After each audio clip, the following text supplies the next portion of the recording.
राम राम, जय हिंद। बहुत से ऐसे लोगों से हम मिले हैं जिनकी बहुत बढ़िया नौकरी है। देखो, हम एक चीज़ तुम्हें बता दें, हम पर्सनल ट्रेनर भी हैं, पर्सनल ट्रेनिंग देते हैं, फिटनेस ट्रेनर हैं।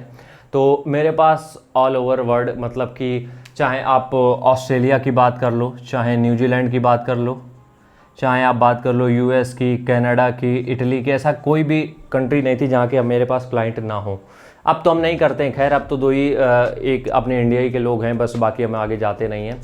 यकीन मानो, हमने सिर्फ इंडिया की हम बात नहीं कर रहे हैं, हम हर जगह की बात कर रहे हैं। हर जगह ये एक तरीके से क्या कहते हैं, कोलैप्स है एक तरीके से नौकरी के बाद का। नौकरी के बाद का क्या, हम अपने देश की बात करेंगे क्योंकि मेरा भारत महान, तो हम बात करेंगे भारत में नौकरियों के बाद डिप्रेशन की स्थिति की। नौकरियों के बाद यहाँ तक कि हम यहाँ पे बात करेंगे, किसी भी सेक्टर में तुम चले जाओ, चाहे तुम यूपीएससी ले लो, चाहे तुम एसएससी ले लो, चाहे तुम यूपीएसआई जो आई थी वो ले लो, कांस्टेबल ले लो, हर सेक्टर की हम यहाँ पे बात करेंगे। यूपीएससी की अगर बात करें तो कुछ दिन पहले कानपुर की ही घटना है, तुम लोगों ने बहुत वायरल भी हुई थी वो घटना, सुनी होगी। जन्माष्टमी के दिन फांसी लगा ली थी, नहीं शायद सुसाइड किया था, कैसे किया था ये कंफर्म नहीं है हमें। वो बर्गर में नॉनवेज बर्गर खा लिया था बीवी ने, इसलिए कर लिया था। तो अब ये सोचो, एसपी रैंक का एक ऑफिसर है जिसकी जो मेंटल हेल्थ है वो पीक पे होती है, क्योंकि एसपी है तो उसको सारी जगह का ध्यान रखना है, उसके बाद भी वो डिप्रेशन में आके चीज़ें कर रहा है। एसएससी के बहुत सारे ऐसे कैंडिडेट हैं जो कि सामने से आके तुम्हें कभी नहीं बोलेंगे, लेकिन हमने उनकी कई बार वीडियोज़ में कुछ क्लिप्स जो सुनी उसमें ये पाया है कि वो घर से बाहर हैं। मतलब कि अगर उनका यूपी होम स्टेट है तो उनका तमिलनाडु में हो गया, कहीं किसी का चेन्नई में हो गया, तो वो खुश नहीं है वहाँ पे। खुश इन द सेंस ये नहीं है कि बस एक खुशी वो होती है कि महीने के अंत में एक सैलरी क्रेडिट हो जाती है, लेकिन हम अपनी लाइफ नहीं जी पा रहे हैं। हम एक तरीके से मजदूरी कर रहे हैं बस, कि हम पैसा कमा रहे हैं, घर में भेज रहे हैं, हम खर्चा कर रहे हैं, क्योंकि अब लाइफ टाइम उनकी जॉब एलोकेशन हो चुका है, वो वहीं पे रहने वाले, जो कोई उनको बिल्कुल पसंद नहीं है। तो यहाँ पे आता है डिप्रेशन, यहाँ पे आती है एंजाइटी, और यहाँ पे आता है कि वो जो मिड लाइफ क्राइसिस आते हैं 35 के बाद, 25 से 35 या 35 से 45 के बीच में, वो टेंशन शुरू हो जाती है। तो जितने लोग भी तैयारी कर रहे हो, इस टेंशन पे ना पड़ो। तो हम ये बात करें अगर, तो क्या है, सबसे पहली बात ये समझो कि तुम कितनी भी एक्साइटिंग जॉब हो उसमें तुम बोर होगे ही होगे।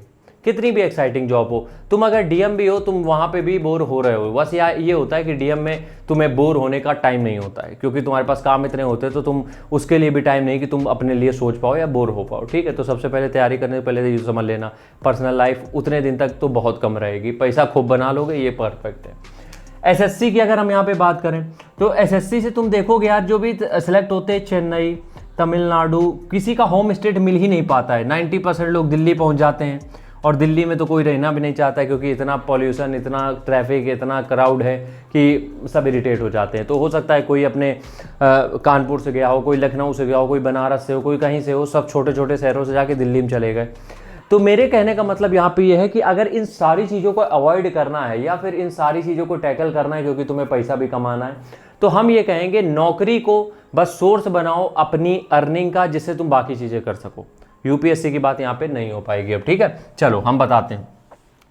जितने लोगों को भी ये लग रहा है कि नौकरी के बाद वो बोर हो गए, जो कि हो गए ही, तो तैयारी कर रहे हो जो लोग भी, बढ़िया है, नौकरी लग जाएगी, मेरा पूरा भरोसा है। जितने लोग भी मेहनत कर रहे हो लगी जाएगी। तो नौकरी के बाद जो बोर होने वाली स्थिति है वो ना पैदा हो, तो उसके लिए क्या करोगे तुम? एक कोई भी ऐसा प्रोफेशन तो नहीं कहेंगे, एक ऐसी कोई भी हैबिट बिल्ड करो अभी से।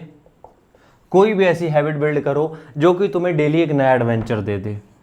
डेली एक नया एडवेंचर। अब डेली नया एडवेंचर का मतलब ये नहीं होता है कि हफ्ते में 2 दिन कहीं घूम आए जाके, नहीं। मतलब मेरे कहने का है, जैसे मेरी बात हम करते हैं, तो मेरे लिए एडवेंचर ये होता है कि हम हर दिन एक नए क्लाइंट से मिलते हैं, और वो क्लाइंट देश के किसी भी कोने का हो सकता है। तो हमें जब उसकी लाइफस्टाइल जानने को मिलता है, जब हमें अदर स्टेट के भी लोग आते हैं या फिर अदर कंट्री के लोग आते हैं, उनके बारे में जब हम जानते हैं, तो मेरे लिए हर दिन एक एक्साइटमेंट होता है, हर दिन एक्साइटमेंट होता है। तो वो मेरे लिए काम करते रहने के लिए हमें बेस्ट चीज़ें देता है, मतलब कि काम करते रहो और ये चीज़ें आ रही, अच्छा लगता है। लेकिन तुम लोगों के पास क्या है, वही एक ऑफिस का रूम है, वही टेबल, वही चेयर, वही कलीग, सारे लोगों के पास वही काम, डेली उसी रास्ते से घर जा रहे हो, सब कुछ सेम चल रहा है।